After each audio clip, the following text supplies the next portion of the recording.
Good morning, everybody, and thank you for joining. I'm Dave George from MGISS. I work with organisations using geospatial data to solve operational and infrastructure challenges. Most organisations have access to high-quality geospatial data. The challenge is not access, it's turning data into consistent, decision-ready insight. Today, I will show you how Ordnance Survey NGD data can be used as an analytical foundation to support smarter and faster decisions. Before we get started, some housekeeping. This webinar should run for around 30 minutes. Please use the Q&A to post any questions as opposed to chat, and we will try to answer as many of those as we can at the end. There will also be some polls we will kindly ask you to complete during the webinar. Before we get started, I'll quickly run through what we'll cover this morning. We will start with what NGD is and why it matters. We will then look at the gap between mapping and decision-making. From there, I will show you how we bridge the gap and finally walk through some real examples of how this works in practice. The main part of this session will focus on 3 practical examples. First, EV suitability modelling, looking at how NGD can support infrastructure planning. Second, asset risk and accessibility, using NGD to prioritise operational activity based on surrounding context. And third, address and pre-build insight, showing how NGD can support investment decisions by linking infrastructure with demand. We'll then finish with a short summary of key takeaways, followed by time for questions. Before we focus on the detail of NGD, let me introduce MGISS. We are a UK GIS spatial consultancy, and our focus is on helping organisations unlock the full scale of GIS, CAD, and mobile mapping. As an associate partner of Ordnance Survey, we don't just prioritise authoritative OS data, we tailor it, optimise it, and make sure it works seamlessly in your existing systems.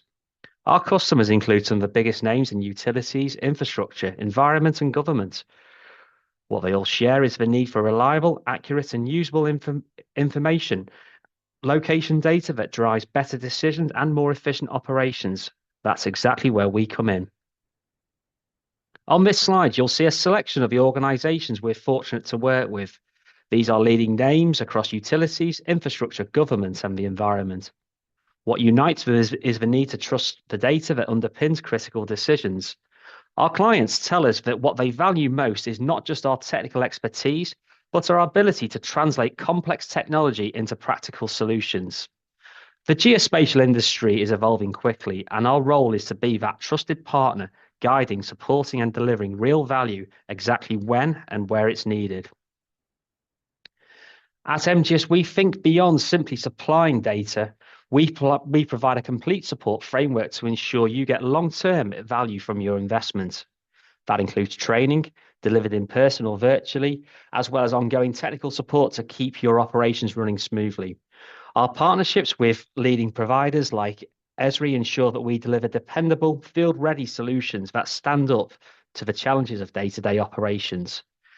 In other words, we just don't give you the data, we make sure you can use it effectively every single day. Before we move into the examples, it's worth briefly revisiting what makes NGD different.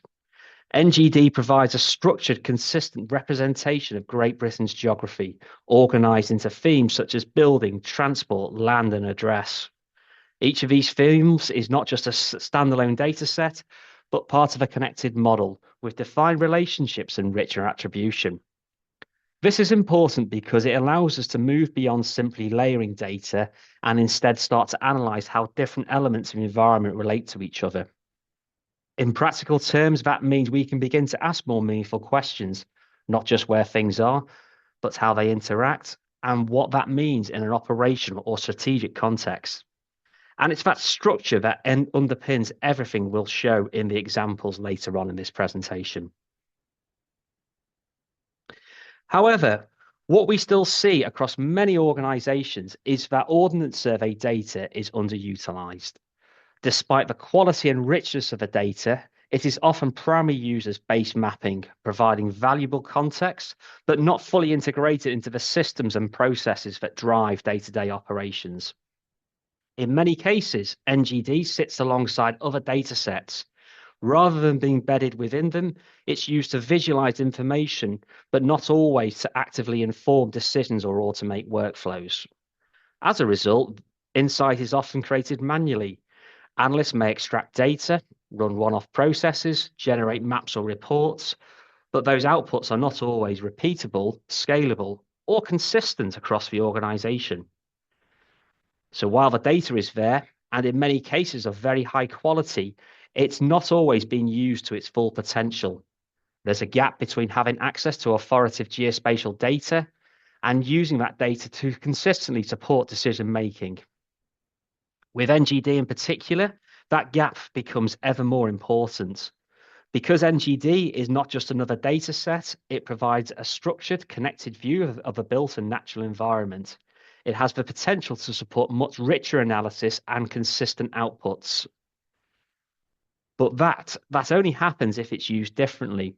The challenge is not simply NGD, it's integrating it with operational and asset data, applying consistent analytical approaches and turning it into outputs that business can act on. Because ultimately NGD, oh, sorry, where are we? Yeah. Because with NGD in particular, the gap becomes more important because it's not just another data set. It provides a structured and connected view of a built and natural environment. It has the potential to support much richer and consistent analysis. But that only happens if it's used differently. The challenge is not simply accessing NGD, it's integrating it with operational and asset data and applying consistent analytical approaches and turning it into the outputs that the business can act on. Because ultimately, organizations are not just interested in the data for its own sake. They're interested in outcomes such as reducing operational risk, improving efficiency, and making better informed investment decisions. So what we're really talking about, it's really a shift. It's from using NGD as a reference layer to using it as a foundation for decision making. So before we move on, we'd like to run a quick poll. We'll just pause here for a few seconds to allow you to complete the poll.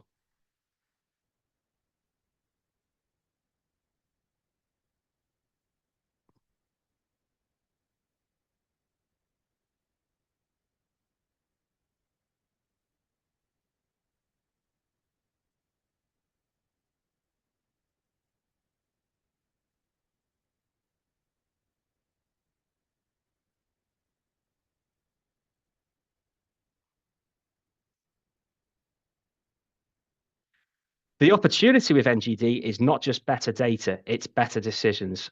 Because NGD is structured and connected, it allows organizations to understand relationships between assets and their environment, between infrastructure and demand, and between location and risk. That's what moves you from visualization to insight.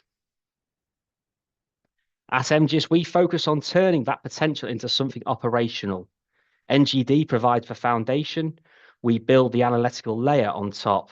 We integrate NGD with operational data, apply consistent analytical models, and generate outputs that directly support planning, investment, and operations.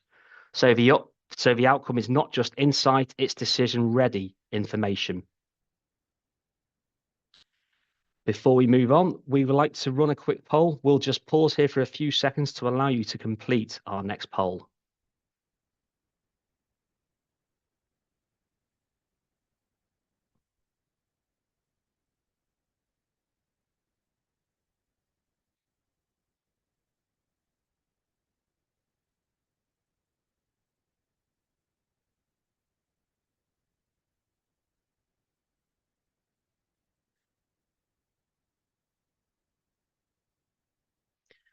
What we're really describing here is a shift in how geospatial capability is delivered within organizations. Traditionally, insight has been created in a fairly fragmented way, often through individual analysis, one-off projects, or manual workflows. What we're seeing now is a move towards something more structured, where insight itself becomes a service. When we talk about OS Insights as a service, we're referring to the ability to take authoritative data sets like NGD and turn them into repeatable analytical models, consistent outputs, and decision-ready information products that can be delivered across the organization. NGD plays a key role in enabling this because it provides a consistent, structured foundation. We can apply the same analytical logic across different geographies, data sets, and use cases and produce comparable outputs. So what MGISS does is build and operationalize those models. So rather than delivering static maps or one-off analysis, we create reusable analytical workflows, derived data sets, and insight layers that can be embedded into systems and processes. This means that insight is no longer something that is created once and then becomes out of date. It becomes something that can be refreshed, scaled, and applied consistently across the business. And that has a direct impact on how organizations operate. It allows them to make decisions more quickly, reduce reliance on manual analysis, and ensure that outputs are consistent and defensible. In practical terms, that's exactly what we'll show in the examples upcoming. Each of the use cases we'll go through is not just a standalone piece of analysis, it's an example of a model that can be delivered and reused as a service. So rather than simply providing access to data, MGISS focuses on helping organizations extract ongoing value from that data by turning it into something that can be operationalized. And ultimately, this is really about moving from data provision to insight integrity. And this aligns directly with where NGD delivers the most value across areas such as asset risk modeling, infrastructure planning, network expansion, pre-build, and environmental and land analysis. What these use cases have in common is that they rely on the understanding that the relationship between assets, infrastructure, and the surrounding environment. And that's what exactly NGD enables, providing a consistent, structured view of place that can be analysed and applied at scale. In each of these areas, location intelligence is not just supporting visualization, it's directly informing decisions, whether that's prioritizing operational activity, identifying where infrastructure can be deployed, targeting investment based on demand, or understanding environmental constraints. And what we'll show you in the next few examples on the next 3 slides are some of these use cases that can be delivered in practice using NGD as a foundation and applying a consistent analytical approaches to generate decision-ready outputs. These are the areas where geospatial data moves from being supportive to being critical to how decisions are made. And before we move on to those examples, we've just got one final poll. We'll pause here for a few seconds to allow you to complete the poll.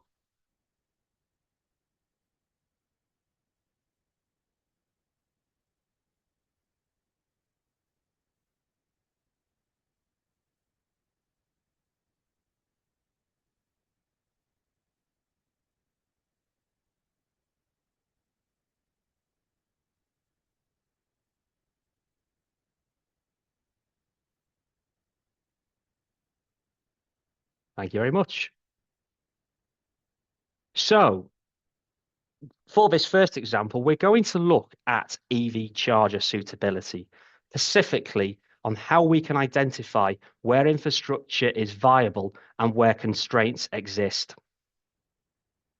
What we're starting with here is NGD transport data, giving us a structured, consistent view of the road network and surrounding streetscape.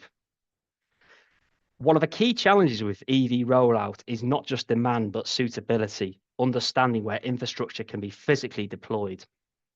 Here we're looking at the road network and pavement environment, which provides the foundation for assessing suitability. What we can do using NGD is start to assess constraints such as pavement width, proximity to roads, and other physical limitations. So rather than just mapping streets, we're applying a consistent set of rules to evaluate whether a location is suitable or constrained. This gives us a prioritized view of suitability.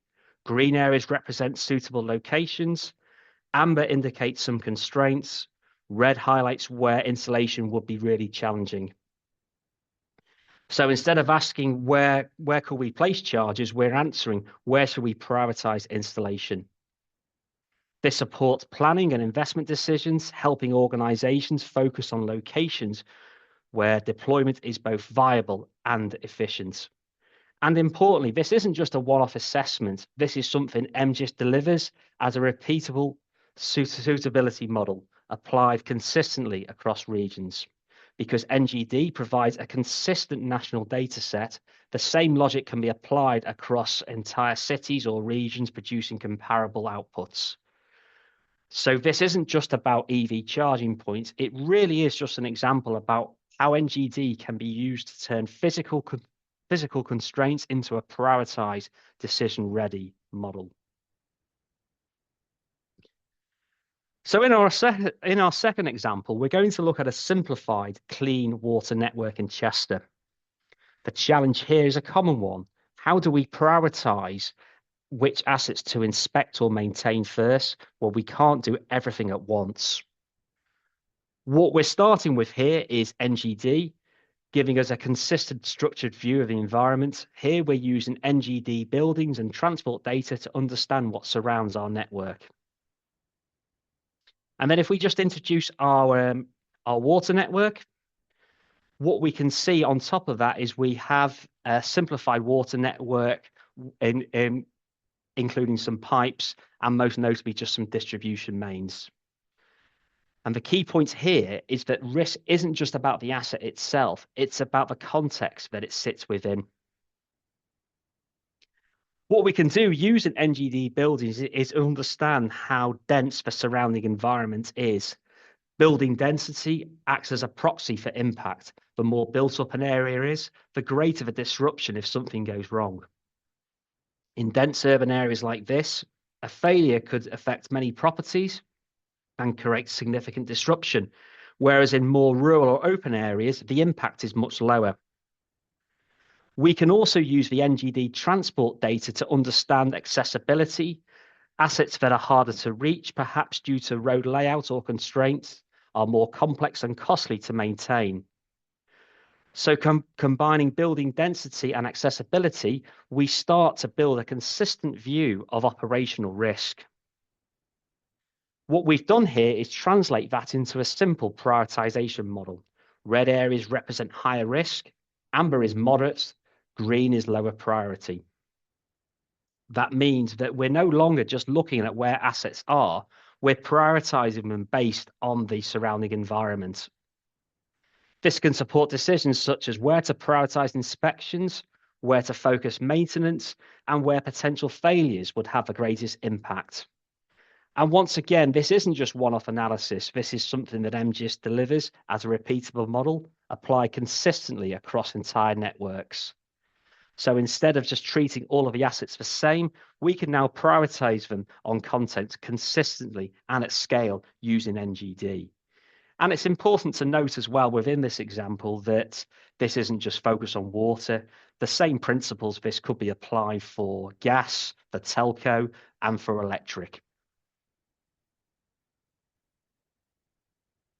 So in this final example, we're going to look at how NGD can support network planning and investment decisions, specifically on how we can understand demand and prioritize activity across operational areas, in this case, DMA-style zones.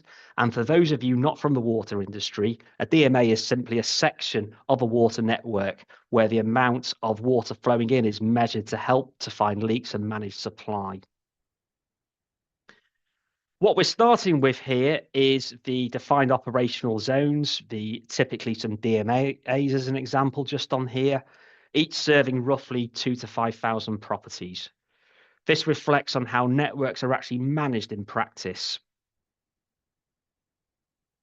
We've now got our NGD address data that provides us with address level demand from a single consistent data set.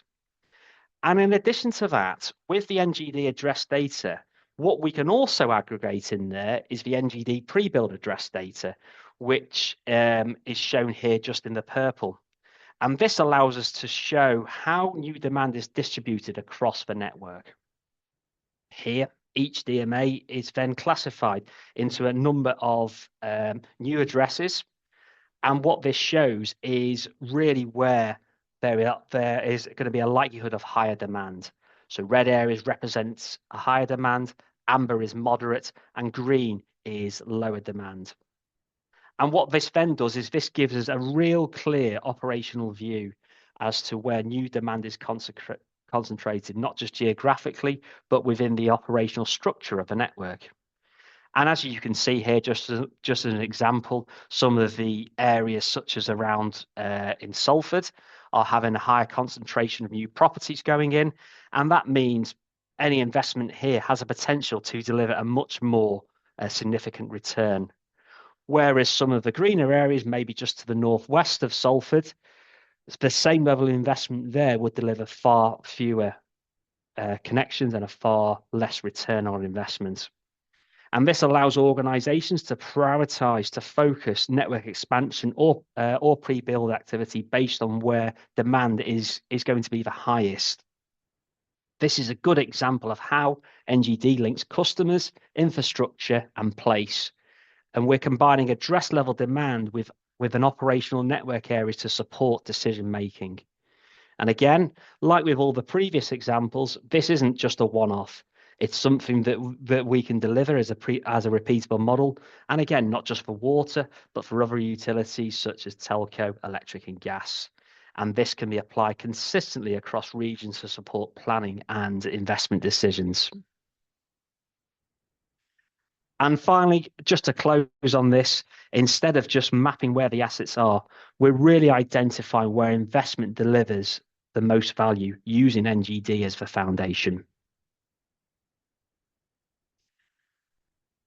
So I hope that gave you some good insight about how we can actually use NGD to drive value and deliver insight.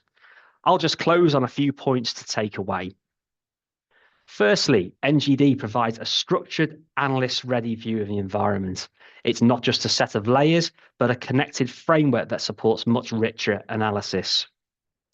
But importantly, the value of that data does not come from access alone. It comes from how it is used, how it is integrated, analysed, and applied within the organisation. This is where MGISS adds value. We focus on transforming NGD into operational insight, taking structured data and turning it into something that can directly support planning, operations, and investment decisions. When that's done effectively, insight can be delivered not as a one-off output, but as a scalable service, something that can be applied consistently across different areas of the business. And ultimately, this is the key point. Access to data is no longer the differentiator. The differentiator is how effectively organizations can turn that into decisions and embed that into how they operate. So hopefully that gives you a sense of how NGD can be used in practice and how it can move from being a source of data to a driver of decision making. We'll pause there for some of the questions you have raised in the chat, but I do hope that's been some really good insight for you.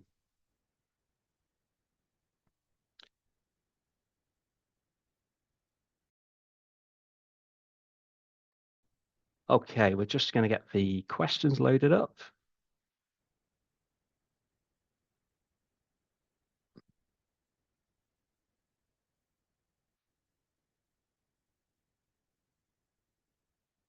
Okay, so a couple of questions just coming through here. Question is, we have a support contract with MGISS. Can our inclusive consultancy time be consumed with some data insights using NGD, even if we aren't currently licensed? The answer to that is yes, absolutely. One of the key benefits of the our support contracts is that it gives you access to MGISS expertise. And it's not just for technical support, but also to explore how data like NGD can be applied in your organization. So even if you're not currently licensed, we can still use that inclusive consultancy time to ask questions, explore use cases, and also understand how NGD could support your specific business challenges or area of operation.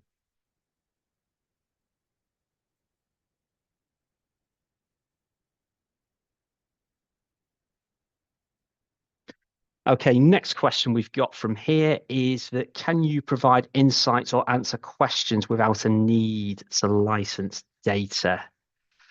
I think that really just depends. Technically, if we are using elements of OS data, then um, there is an element of licensing that would be required. But one of the things that we can actually look to do is actually really look to optimize how much data needs to be actually licensed um, to provide insights. And one of the good things about NGD is that if you compare it to, say, for example, to the likes of Ordnance Survey Master Map, where you are just licensing areas as such, you can actually just, with Ordnance Survey NGD, just license the actual records that you need. So for example, if through the insight analysis that you only require, let's say, for example, 100,000 buildings for argument's sake, then you'd only be licensed for that data. So it is one of the good things about NGD is the fact that we can actually get quite granular with the actual licensing um, that you actually need on there. Okay, let's just see here. There's a couple more questions. Okay, another question coming up here. Can you also use our asset data or other third-party data sets in combination to derive outputs? Yeah, I mean the short answer is yes, absolutely. We can use potentially any data that you've got, whether it's your own data, third-party data. Absolutely, we can look at integrating that. And to give one example of that is that we could, for example, integrate in, for example, data from the land registry to understand building ownership and combine that with NGD buildings, for example, as one example there.